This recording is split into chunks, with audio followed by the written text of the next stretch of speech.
शाम तेरे नाम कर दिया, तेरी मुरलिया ने बेचैन दिल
राधा राधा रटती रहो, राधा नाम में रटती रहो, राधा राधा रटती रहो, राधा नाम में रटती रहो।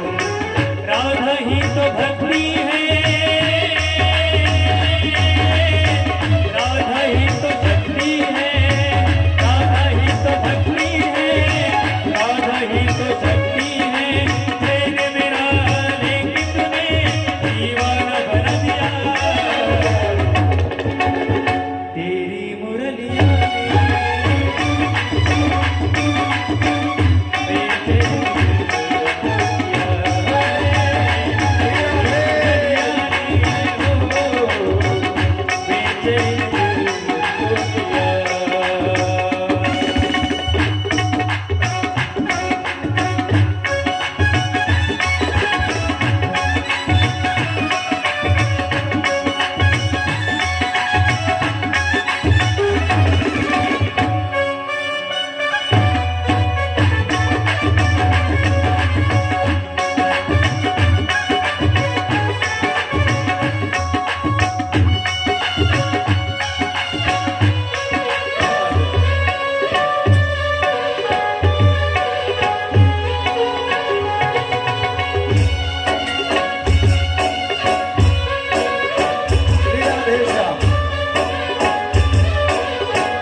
गाण्याचे स्वर सुद्धा अत्यंत सुंदर आहे बरं का, फक्त ते देवाकडे लावले गेले पाहिजे, दुसरीकडे नाही लावायचे. तेरी मोहब्बत ने दिल ने मकाम कर दिया, तसं शाम तेरी मुरली ने बेचैन दिल कर दिया. इतकी सुंदर भगवंताची वासरी या ठिकाणी वाजते महाराज. आसरी बासरी वाजत असताना सगळ्या गोपिकाचा विभोर झाल्या. अंतःकरणामध्ये वासना शिल्लक राहिली नाही. वासनेचा पडदा त्या ठिकाणी बाजूला गेला. वासनेचा प्रतिबंध दूर झाल्याशिवाय भगवंत सुद्धा भेटत नाही. गोपिका ह्या संन्यासिनी आहेत. संन्यासीसनी कोणत्या? संन्यासामध्ये सुद्धा दोन प्रकार आहेत. एक आहे विधी संन्यास, दुसरा आहे प्रेम संन्यास. विधी संन्यास कशाला म्हणतात?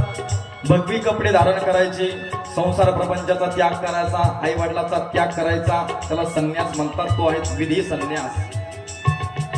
आणि प्रेम संन्यास असा आहे की ज्याच्यावरती फक्त आणि फक्त भगवंतावरती प्रेमच केलं जातं, त्याला प्रेम संन्यास असं म्हणतात.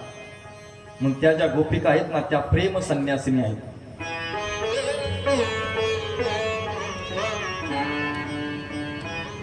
सगळ्या संसाराचा त्यांनी त्याग केला, संसार सोडला. आपल्याला संसार सोडून चालणार नाही बरं का, आपली फजिती होईल. संसार सोडता येणार नाही. मुरलीच्या प्रभावाने सगळ्या दानादीन त्यांनी संसाराचा दानादिना केला. त्या ठिकाणी ज्याला रास करायचे आहेत ना, त्यांना अगोदर नाश केला पाहिजे. नाश कशाचा? संपूर्ण प्रपंचाचा नाश केला पाहिजे, त्याग केला पाहिजे, तेव्हाच रास करता येईल. मनुष्याचं शरीर हे रास करण्याकरताच मिळालं आहे. हीच खरी भक्ती आहे बरं का. रास करणे म्हणजे भगवंता बरोबर नाचणे, याला भक्ती सांगितली ती. आता यानंतर भगवंतामध्ये विलीन होऊन जाणं ही खरी रास आहेत. ज्याच्यामध्ये प्रेम आहेत, प्रेमाने एकरूप होता येतं.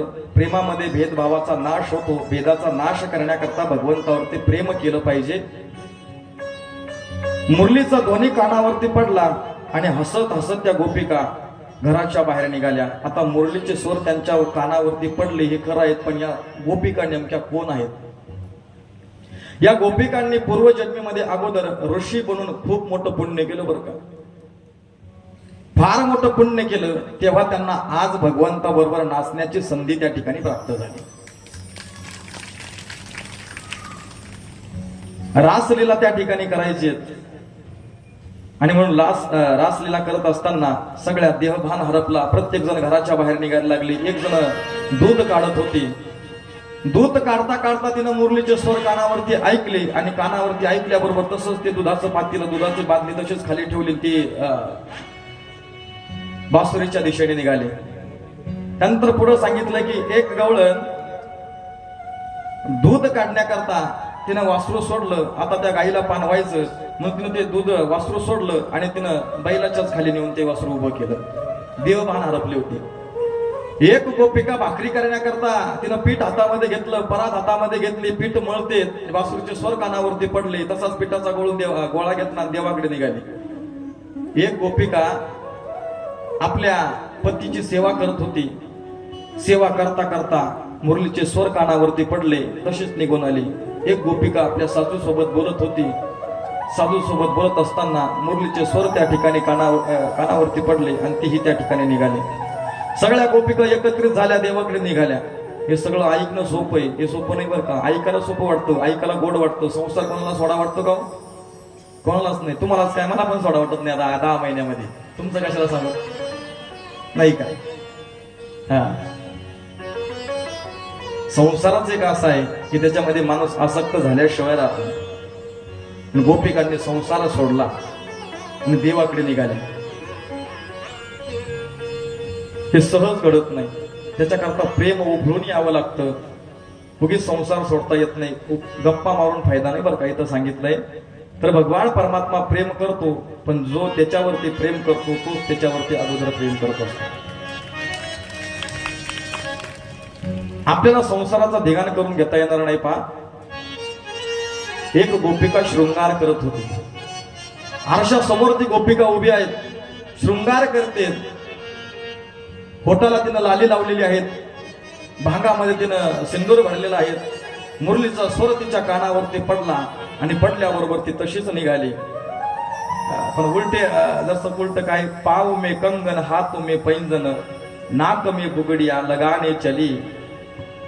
दीवानी बनी मैं दीवानी बनी, मुरली के नादे दीवानी बनी, मुरली के नादे दीवानी बनी, मुरली के नादे दीवानी बनी.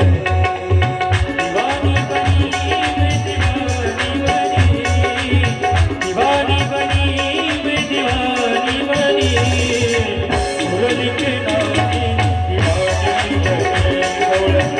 मुरली के नादे दीवानी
बछड़ा वैसे कुछ हुआ दिल का दूध निचोड़ चले गाय का बछड़ा वैसे कुछ हुआ दिल का दूध निचोड़ चले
खरंच दिवाणी झाली बरं का तुम्ही आता सगळे देवाच्या. आता सगळेजणांनी म्हणालाच पाहिजे.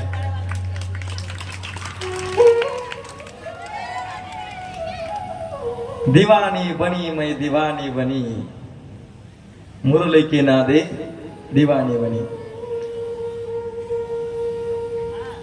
ती गोपिका शृंगार करते, पण शृंगार करत असताना उलटा सुलटा शृंगार त्या ठिकाणी करते. कसा? पाव में कंगन हाथों में पैंजन पैंजण कुठे असतात? पायामध्ये, आणि कंगन हातामध्ये. त्या गवळणीने उलटच केलं या ठिकाणी, दिवाणी झाली होती ना. आता एक गोपिका एकात एक 7 खोल्या सारवत होती, पोतरत होती. तिने तो मुरलीचा स्वर ऐकला आणि पोतारा हातामध्ये तसाच, आणि पोताराच घेऊन देवाला भेटण्याकरता निघाली. त्यानंतर एक गोपिका आता घराच्या बाहेर निघाली. जात असताना सासूने विचारलं, कुठे निघालीस? तिने सांगितलं, मी माझ्या कृष्णाला, माझ्या कानाला भेटायला चालले, माझा देव मला बोलवतोय. तिने सांगितलं, तू घराच्या बाहेर जाऊ नकोस, घराच्या बाहेर पाऊल टाकशील तर याद राख. तिने तिच्या नवऱ्याला बोलून घेतलं, बघ तुझी बायको एवढ्या रात्री कोणाला भेटायला चालली? कृष्णाला, कानाला.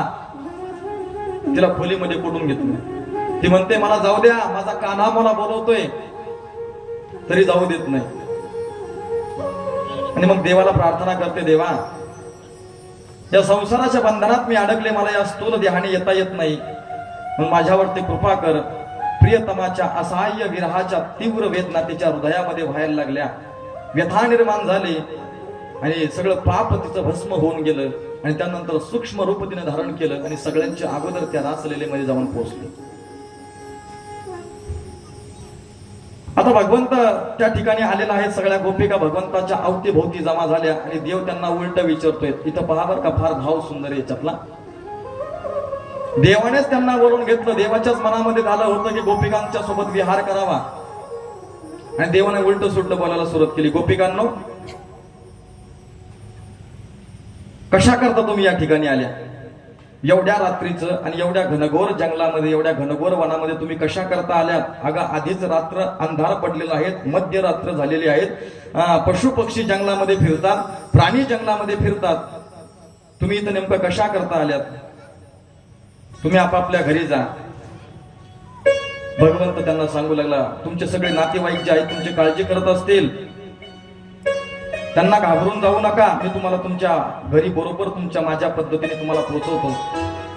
भगवंत त्या गोपिकांची परीक्षा घेतोय. खरंच गोपिका जाता की काय? देव अगोदर परीक्षा घेतच असतो बरं का भक्ताची. त्याला वाजवून पायाची सवय. काय वाजवायची? मडकं सुद्धा आपण वाजवून पाहून घेतो ना एकदा, तसं तो मडकं वाजवून पाहतो. हे मडकं कच्चं आहे का पक्क आहे?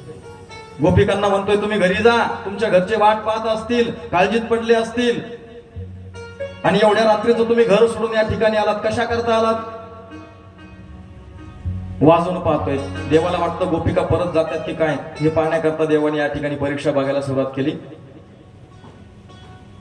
भगवंत म्हणतोय, हा तुमचा पती धर्म, तुमचा पती जो आहे त्या पतीची निष्काम सेवा करणं हा तुमचा धर्म आहे. मुलाबाळांचं पोषण करणं हा श्रेष्ठ धर्म आहे. कारण माऊली सुद्धा वर्णन करतात ज्ञानेश्वरीमध्ये, पतीची अमता अनुसरोनी पतिव्रता, अनायासे आत्मदा भेटेची किंवा तुकोबरा म्हणतात, तुका म्हणे पतिव्रता आणि तिची देवावरी सत्ता. तुम्ही पतिव्रता स्त्रिया आहात, तुमच्या पतीची सेवा करणं हा तुमचा धर्म आहे, तुमच्या मुलाबाळांचं पोषण करणं हा तुमचा धर्म आहे. तुम्ही आपापल्या घरी जा. आणि भगवंताने एक सुंदर दृष्टांत त्या ठिकाणी दिला. भगवंत त्या गोपिकांना म्हणतो, हे बघा गोपिकांनो, एक पतिव्रता स्त्री होती. पतिव्रता स्त्री कोणाला म्हणतात? जिची देवावरती सत्ता असेल. आपल्या पतीची सेवा करणं हा तिचा धर्म आहे. तुम्ही माझ्या करता इथं कशा करता आलात? तुम्ही इथून परत जा. दृष्टांत देतोय भगवंत. भगवंत म्हणतो, एक पतिव्रता स्त्री होती. आपल्या पतीची ती सारखी सेवा करायची, रात्रंदिवस त्या ठिकाणी सेवा करायची. तर सेवा करत असताना पती व्यापारी होता आणि व्यापार करण्याकरता त्याला दुसऱ्या देशामध्ये जायचं होतं. म्हणून त्या पतीने आपल्या पत्नीला सेवा करण्याकरता त्याच्यासारखाच एक हुबेहूब मातीचा पुतळा आणून दिला.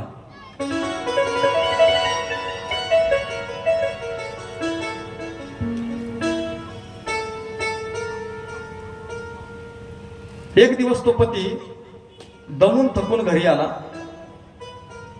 दमून थकून घरी आल्यानंतर शेजारीचे एक मूल तिचं खेळत होतं.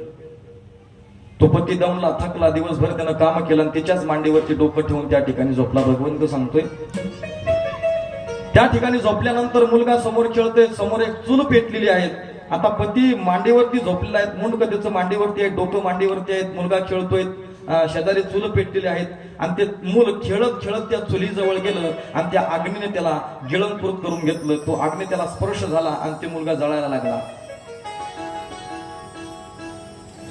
भगवंत म्हणतो, तुम्ही पतिव्रता स्त्री आहात, मग मला सांगा तिनं तिच्या मुलाला धरायला पाहिजे का पतीची झोप मोडायला पाहिजे? तसं तुम्ही सुद्धा कोणाच्या ना कोणाच्या तरी स्त्रिया आहात, धर्मपत्नी आहात. तुमच्या पतीची सेवा करणं हा तुमचा धर्म आहे. अशा प्रकारे गोपिकांनी सुद्धा 10 श्लोकामध्ये भगवंताची या ठिकाणी सुंदर स्तुती केली. गोपिकाचं मनोरथ भंग झालं होतं. चिंतनाने मान खाली घालून पायाने माती उकरत होत्या आणि देवाचं न ऐकणारं प्रवचन देव आता त्यांना सांगतोय ना, प्रतिव्रता जो सेवा धर्म आहे तो सांगतोय, अनेक प्रकारचं ज्ञान सांगतोय, त्या मात्र खाली माना घातल्याने डाव्या पायाच्या अंगठ्याने माती उकरतायत. सगळं त्यांनी ऐकून घेतलं आणि ऐकल्यानंतर मग गोपिका बोलायला लागल्या. गोपिकांनी सुद्धा देवाला उत्तर द्यायला सुरुवात केली की हा जरा जास्तच बोलतोय. गोपिका म्हणतात आपण याचं सहज ऐकून घेतोय आणि जास्तच प्रवचन द्यायला सुरुवात केली. पण गोपिकांनी सुद्धा देवाला प्रार्थना केली, हे प्रभू आमचा त्याग करू नका, आम्हाला जा म्हणू नका. आम्ही मोठ्या आशेने, आम्ही मोठ्या आदराने या ठिकाणी आलेलो आहोत. आम्हाला जाण्याचं या ठिकाणी तुम्ही उपदेश करू नका. तुम्ही आम्हाला वाकडं तिकडं बोलताय. देवा खरं खरं सांग, तुझा अधिकार नाही आम्हाला बोलायचा. का? कारण तू मोठ्या घरचा शिकलेला नंदाचा तू, आम्ही अनपढ गोपिका, आणि तू आल्याबरोबर आम्हाला कठोर निष्ठुर वचन या ठिकाणी बोलायला लागला, घरी जा म्हणायला लागला. देवा आम्हाला घरी पाठवू नको. त्या गोपिका सुंदर बोलतायत. आमचं मन तुझ्यात लागलेलं आहे देवा. आणि खरं सांग, आता मन जर तुझ्यामध्ये लागल्यानंतर तुला पण माहिती आहे, मन जर एखाद्या गोष्टीत जर लागत नसेल तर इंद्रिय सुद्धा काम करत नाही. तुमचं मन कथेमध्ये लागलं म्हणून तुम्ही चालत चालत या ठिकाणी आलात. म्हणजे तुमच्या मनाने तुम्हाला सांगितलं म्हणून तुमच्या इंद्रियाने धाव घेतली चालण्याची. तुमच्या मनाने तुम्हाला सांगितलं म्हणून तुमच्या कानाने, तुमच्या म्हणजे कान हे इंद्रिय आहेत, या कानाने तुम्हाला ऐकण्याकरता संधी प्राप्त करून दिली. मनाशिवाय काहीच चालत नाही.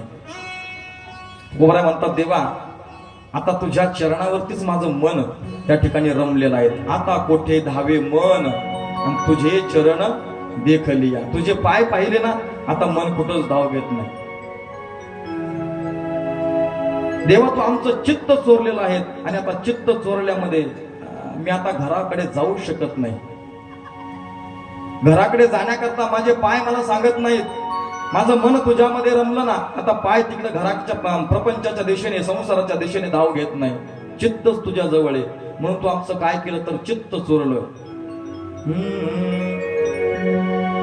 हरिले माझे हरिले चित्त, भारवित विसरले. हरिले माझे हरिले चित्त, भारवित विसरले. आता कैसी जाऊ घरा. पण सांगितलं तू बेस कर म्हणतोय, त्या स्वरातल्या माणसाला म्हणाला म्हणून टीव्ही घेता.